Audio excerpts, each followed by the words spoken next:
right, so thanks again for doing that. Now, I want to talk about Genesis, and more specifically, I want to talk about Abraham. We're in the section, if you've not been following along, we've been going through Genesis since last year. I did the first 11 chapters, which were about creation. Then I did the chapters that we're in right now, which is 12 through 25.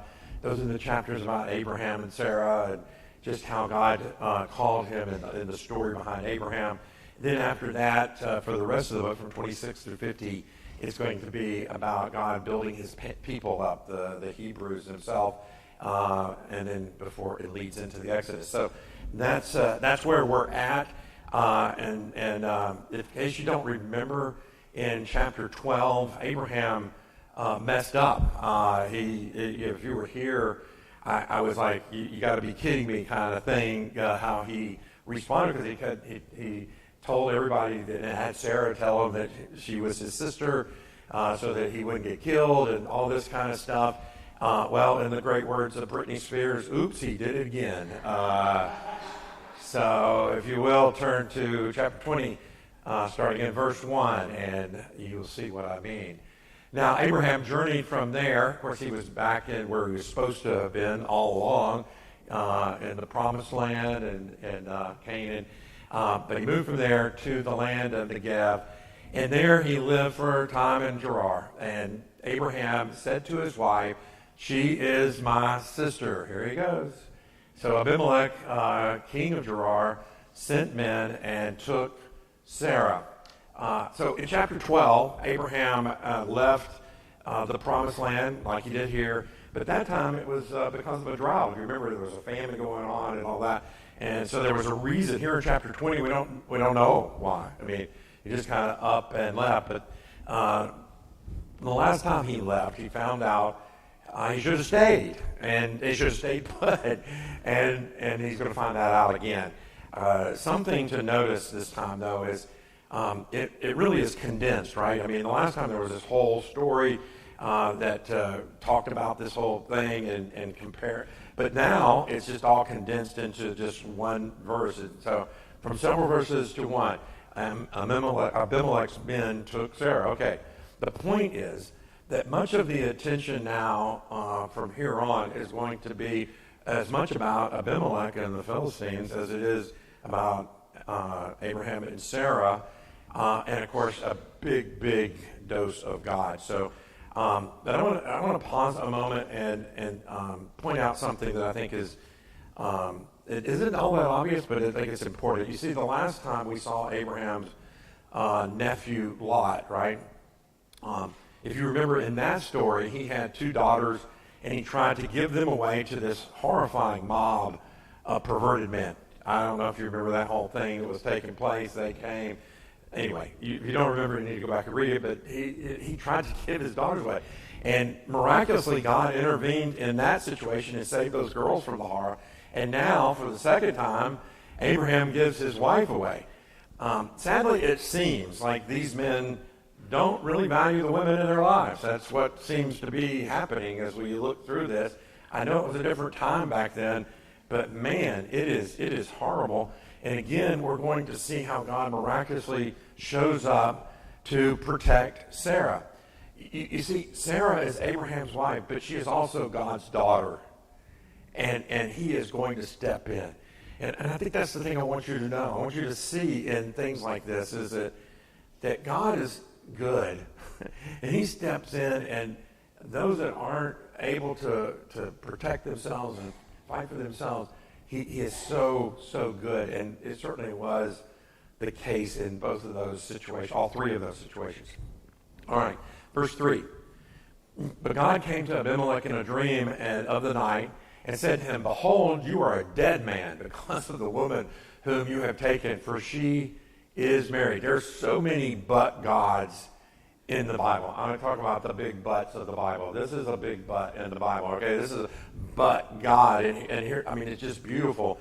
And he speaks to Abimelech in a dream where he says in a very clear terms, "Abimelech, you're a dead man." I don't think he danced around this. He didn't kind of come softly into this. Listen, you're a dead man. And listen, when God says you're a dead man, even if you're not a believer, if you're not I mean, it's just in your dreams and all this, but it's so real. It gets your attention just like it did Abimelech. Verse 4. Now Abimelech had not come near her, and he said, Lord, will you kill a nation even though blameless?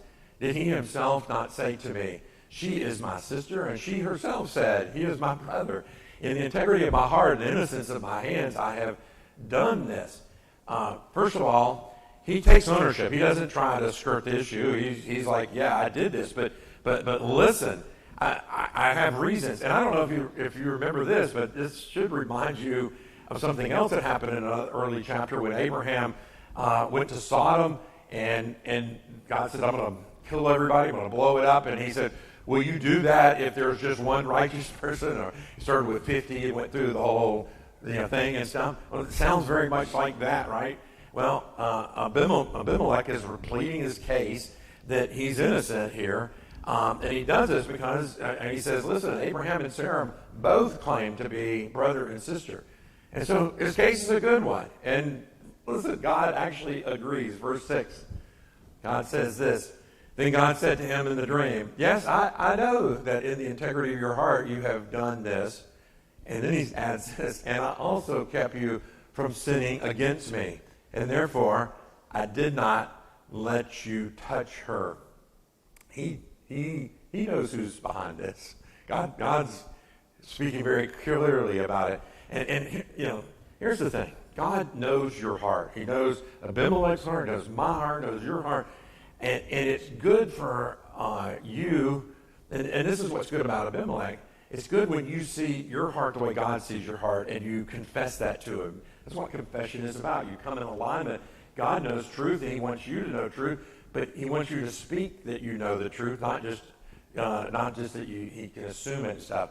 But anyway, it doesn't say. So listen, the same God makes it clear to Abimelech that he is the one who intervened, right? He is the one that saved this disaster from becoming a total disaster. It does not say, but I think it's safe to see that God was protecting Sarah and Abraham more than anyone in this whole situation. You see, they had been promised for the past couple of chapters that their son was a year away, and they're coming up on that year. They had been promised that. And so they were close to that, to receiving that promise. And so this is now, we're on the brink of it. And it doesn't say this. Again, I'm gonna throw in some paraphrasing. Okay, just that's what I do sometimes on these, make some conclusions from things. But this is very much the way the devil and the demons work. They heard that his son was coming in a year. They knew that. So now all of a sudden they step in and start causing problems. They start intervening in ways that try to go against God. They want to wreck God's plan. And so clearly the temptation here for Abraham, whatever it was that moved him, and Sarah's will, was strong enough for them to take this step. And we're going to talk a little bit more about that in a little bit. But verse 7. Now then, return the man's wife, for he is a prophet, and he will pray for you, and you will live. But if you do not return her, know that you will certainly die, you and all who are yours. Now, it's been quite a conversation, right, between God and Abimelech in this dream. And the instruction, I think, is so clear, right? Abimelech is to return Sarah immediately. And the consequences of not doing that are also very clear. Everybody's going to die. Now, something else that I think is interesting here is that this is the first time in the Bible that anyone is called a prophet. Abraham was the first prophet. Abraham had a lot of titles, but one of them was being a prophet. This is the first occasion of that label being applied to him. All right, now, that's going to come up a little bit later as well. All right, back to number 9. Verse 8, sorry. Verse 8, so Abimelech got up early in the morning and called all his servants and told them all these things, and the people were greatly frightened. Then Abimelech called Abraham and said to him, what have you done to us? And how have I sinned against you that you have brought on me and on my kingdom a great sin? You have done to me, things that ought not to be done. Abimelech, the ungodly king, the guy who doesn't know God, is using very God terms, right? He's very much now in tune.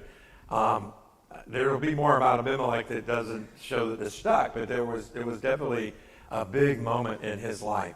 But he was very much, his attention was on this, right? He got busy early the next morning making things happen. And if you hear from God like that, I guarantee you're going to be moving quickly too. Now, again, this interaction was between Abimelech and God. Now it moves to Abimelech and Abraham.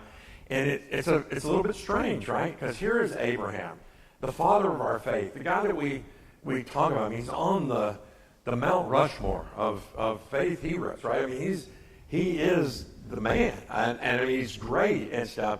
And so here he is, the father of our faith, being called out by this pagan king for lying to him and getting him in trouble with God. He's like, what in the world are you doing this? You shouldn't be doing this. So, I mean, think about this. Is Abraham obeying God? No. Is Abimelech obeying God? Well, yeah, he is. And it's crazy, but in general, what's interesting is we're always, as believers and stuff, we're always used to the good people being the good ones in the story, right? But in reality, even good people slip and have bad days. And this is a really bad day, right? We see Abimelech fearing God more than Abraham does, and we see Abimelech obeying God more than Abraham. And it doesn't stop there as Abraham tries to give an answer. It gets, in a lot of ways, even worse. Verse 11. Abraham said, because I thought, surely there is no fear of God in this place, and they will kill me because of my wife. Besides, she is actually my sister, the daughter of my father, but not the daughter of my mother. And she became my wife. And it came about when God caused me to wander from my father's house that I said to her, this is the kindness which you will show to me everywhere we go. So say of me, he is my brother. Now, I hate to admit this part, but this hits home to me. You see some people like me, and obviously like Abraham, when we get in a jam, we try to explain or defend ourselves. We feel like we've got to have a big thing. We don't own it as quickly as we should. We just start throwing things out there to try and somehow or another make some sense of this and stuff. And that usually comes from some deep-rooted issues, and we'll talk about that a little bit later. There's a lot of things coming up later, so those are cliffhangers, I guess. I don't know. But first, I want you to check out what Abraham says, because this is pretty typical of what that kind of defensiveness and lack of ownership looks like. He starts by rationalizing his behavior by saying that he would be killed by these godless people if he didn't lie and scheme. Listen, the way God works, he doesn't expect you to sin in order to save yourself, okay? That's never going to be an appropriate out for anything. He adds to it by pointing out that Sarah is technically his sister to kind of justify his lying and stuff. Listen, she may be technically his sister, if you want to go this whole little route, but first and foremost, she's his wife. That's not the title that she carries anymore. That's prominent in her life. So that that there is a lot of things that kind of get somewhat weird about half brothers and half sisters, all that kind of thing. But what's important is they've been married for a long time. This is not like this is something newlyweds or anything. And then worst of all, he blamed God. I mean, he comes in, he says. And it's not what God recently did. It's because God caused him to wander from his father's house, which again was many, many years ago. And so he's like grasping for anything to try to explain his predicament and why he's okay, why I'm cool. Hey, it's not really that big of a deal, right? Listen, I think people like me and others, we try and justify things in our life. He's trying to justify handing his wife over to be in a harem I mean, it's a stretch. It's a real stretch. Now, but the thing we've got to see in this whole thing is that God will turn his mistakes, he'll turn your mistakes, he turns my mistakes into something good. And that's what he does here. Verse 14. Abimelech took sheep and oxen and male and female servants and gave them to Abraham and returned his wife to him. Abimelech said, "Behold, my land is before you. Settle wherever you please." To Sarah he said, "Look, I have given your brother," he's calling her wife, her husband, her brother, but anyway, 1,000 pieces of silver. It is your vindication before all who are with you and before everyone. You are cleared. Now, again, thanks to God for stepping in, right? God has turned this whole thing around. Abraham gets blessed in this. Of course, Sarah gets saved. I mean, there's all kinds of things that come out. And then, in turn, Abraham does step up. He does that in 17. It says, Abraham prayed. 17. Is that not in there? Maybe it isn't. Did I not put 17 in there? Maybe I did. Oh, there it is. Then Abraham prayed to God, and God healed Abimelech and his wife and his female slaves so that they gave birth to children. For the Lord had completely closed all the wombs of the household of Abimelech because of Sarah, Abraham's wife. Certainly one of the, I think, most important lessons we need to take from this story is the amazing grace of God. That God's grace is amazing. And we sing about it, and sometimes I don't know that we believe it like we should. You see, no matter what bad decisions you have made and what things you have done to mess up, the grace of God is still at work and available to you. And we have to continue to run to that and to lean into that. And as difficult as things may seem, the verse that I think many of you are familiar with, it may even be on your coffee mug, and that's wonderful to remind you, but it's Romans 8:28, and it says, "And we know that God causes all things." It doesn't say just some of the things. It doesn't say things that are just, for the people that I have chosen. It says all things to work together for good to those who love God, to those who are called according to his purpose. It might not look like all things are working together for good in your life. When you're going through things, it can be so difficult. But it's just like Abraham didn't think it looked good. He was trying to scramble, right? But just as he found out, we who are called according to his purpose, we need to remember this promise. That, even when things don't look so good, even though things look tragic, even though things seem to be heading completely off the deep end, that God is still in control. And that he is going to work it for his good. Now, before I wrap up chapter 20, I want to revisit verse 11 one more time, because I think it gives us a little bit more we can dig into here. Verse 11 says, Abraham said, "Because I thought, surely there is no fear of God in this place, and they will kill me because of my wife." This verse gives us insight into something important, I think, that happens in all of our spiritual journey. And as you should know by now, the focus of this section, again, is about Abraham, right? And he is, without a doubt, one of the most important heroes, like I said, in all of our faith. In fact, he often is called, rightfully so, the father of our faith, and with good reason, right? Time and time again, we've seen him take giant leaps of faith. When he, at the very beginning of his life, before he was a believer, before anything, God came to him and said, "Pack up everything and go, and I'm not going to tell you where to go." And he did it. He didn't even ask any questions, right? He packed up and he left. And then, not too long ago, we had this situation where Lot was missing, and he was with the army, he was going to be captured and stuff.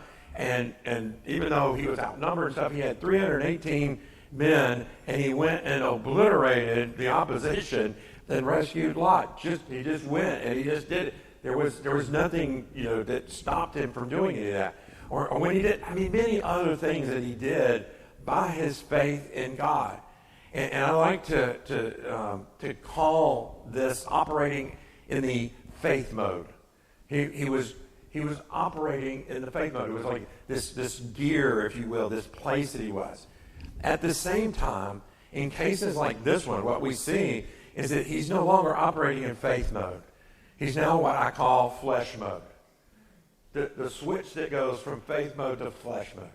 There's like this point in our life, and I want to give you a little bit of hope, comfort, in that we are all capable of flipping from faith mode to flesh mode at any time, in all kinds of situations in our life. That there is no, you have not displeased God. You've not made him mad at you or angry at you. You are a person who has the same thing that Abraham had. Listen, if Abraham, the father of our faith, can switch from faith mode to flesh mode, you better believe David can switch. You better believe that any of you can switch from that mode to the one way. And so it's in those times that when you're in this flesh mode, that you're assessing the situation based on what you see and what you think you can do. And more times than not, when you operate in that, fear begins to take over. That's what happened, right? They're going to kill me. I'm afraid, right? I mean, it says that in this verse. He thought that because of that, he says these ungodly people, the people that don't fear God, I'm going to get killed by it. And so here's the pattern. Our flesh sees fear that leads to our justification of sin. We flip into that mode, and now we all of a sudden can justify sin that's taken place in our life and try to come up with this reason behind it. And so this pattern happens. And so in our lives, it may look like this. If I forgive them, that will let them off the hook, and they'll just hurt me again. And so I'm not going to forgive them. Or if I don't sleep with so-and-so, then they'll just leave me and I'll be alone for the rest of my life. Or if I could just have a life like so-and-so, if I could have those things and stuff, then I would be happy. I would be joyful and stuff. If I gave a tithe to God, then I wouldn't have enough to meet my own needs. We have all of these things that are tensions in us that are keep pulling against us, that keep saying this. I want you to check out what the Apostle Paul writes in Ephesians 4:26. It says this, and don't let sin by letting anger control you. Well, I'm not sure where that came from. Don't let the sun go down while you are still angry, for anger gives a foothold to the devil. The thing I want you to see is this giving a foothold to the devil. Fear and anger are closely related, right? They happen out of situations where you feel threatened and you feel out of control. Does that mean that we shouldn't be afraid or even angry?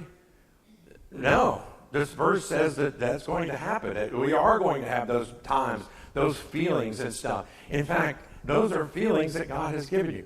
But Abraham, what happened to him is he let fear of being killed control what he was doing. That was him acting out of his flesh, not out of his faith. But listen, his sense of fear was real, just like your sense of fear in situations is going to be real. We can't deny that. And it's many times that we have had those sense of fear in our life. It's a real emotion that God gave each of us. And it's a good thing because it will protect you at times. And it's a good thing to be able to experience fear at times when there is something to be feared. But it's not a good thing to let it control you. That's where it becomes the problem.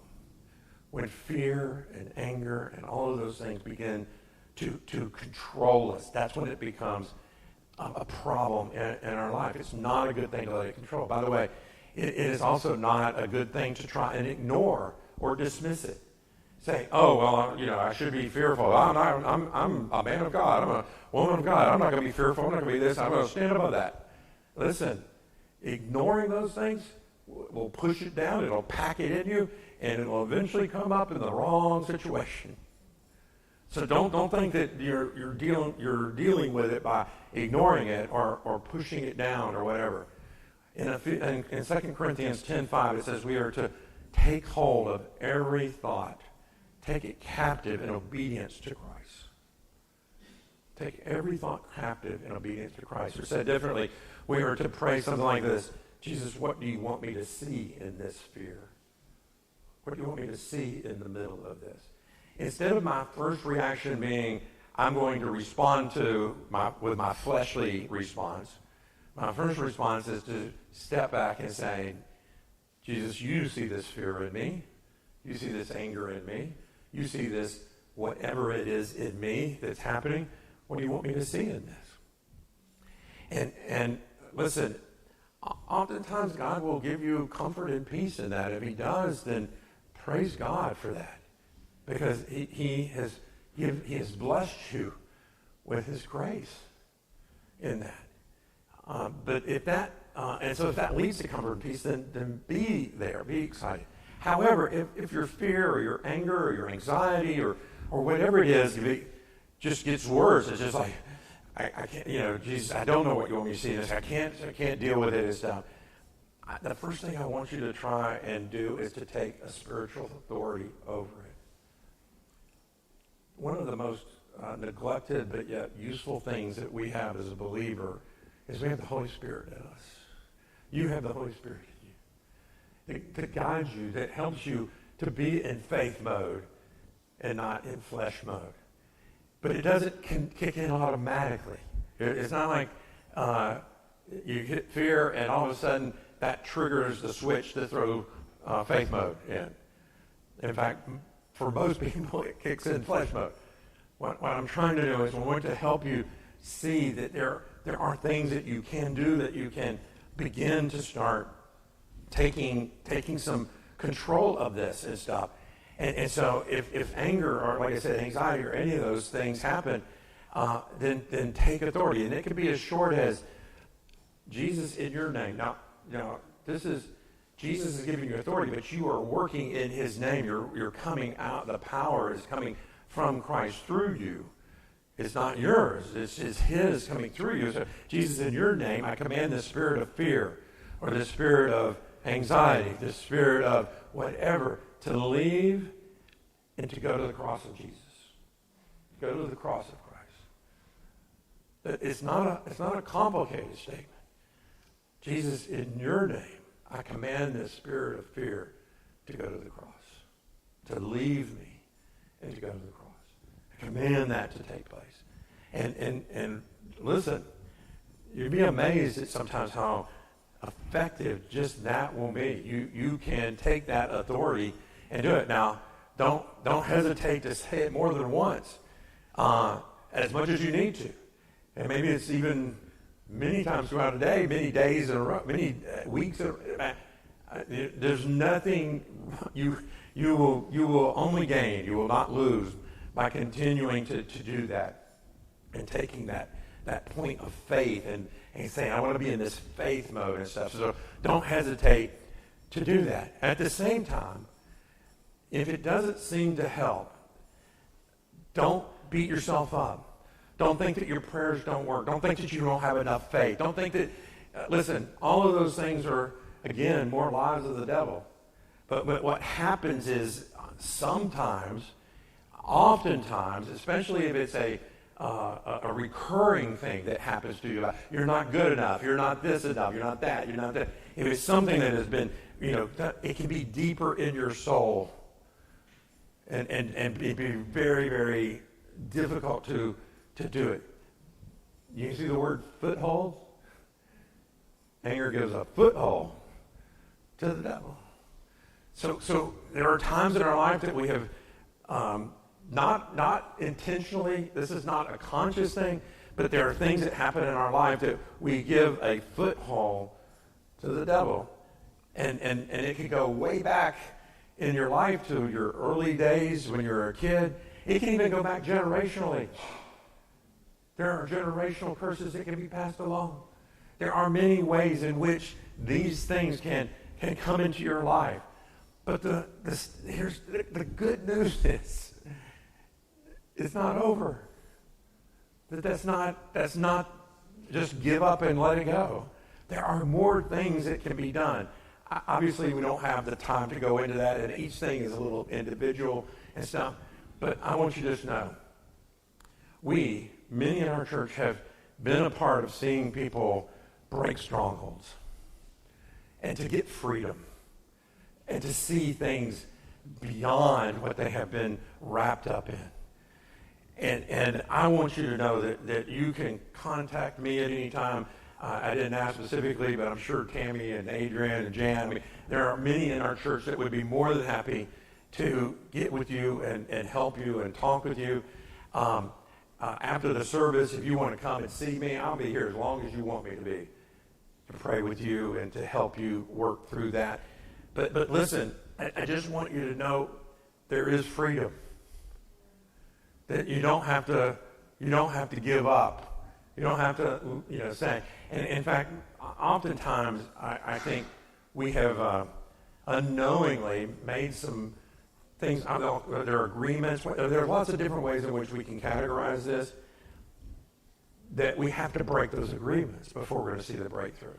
There are other ways, other things in our house, like I said, in our lives. I don't have time to go into so many of these things, but I can tell you there are many, many things that God has available to help you in this. And so I just plead with you. But the key is don't ignore it. Don't let it control you. Jesus wants to set you free from it.